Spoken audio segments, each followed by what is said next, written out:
So, pakipaliwanag na po sa amin kung kami po ay mga nasa grassroots churches natin, mga pastor at lay leader.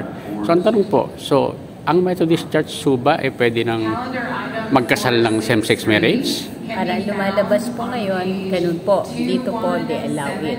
Kasi nga po, sabi ko po kanina sa speech ko nga po, na yung US Supreme Court po, they already ruled on that. So, pwede po yung same-sex. Pero sa atin po, sa Pilipinas, hindi po pwede.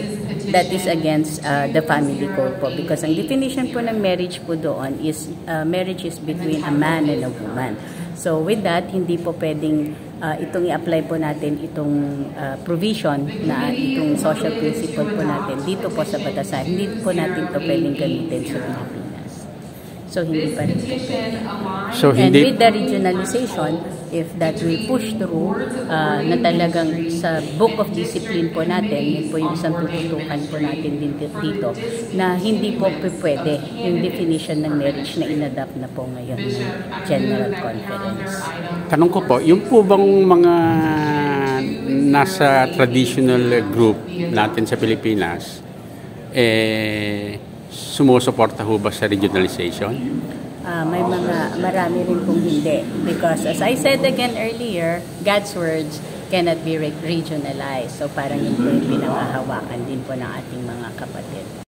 So, ano po ang advice nyo sa mga pastor? Kasi dami kong pastor na nagregalo sa amin na parang talagang they were saddened by what's going on sa General Conference, di ba? So, ano po ang masasabi nyo sa kanila? Parang word of advice. Yes. As talaga bang hopeless ng ating General Conference po is be still and know that He is God. So, not everything is lost naman? I don't think, hindi naman po. May pag-asa pa? Yan po ang gagawin po natin. Pagdating po ng regionalization, kailangan po nating bantayan po.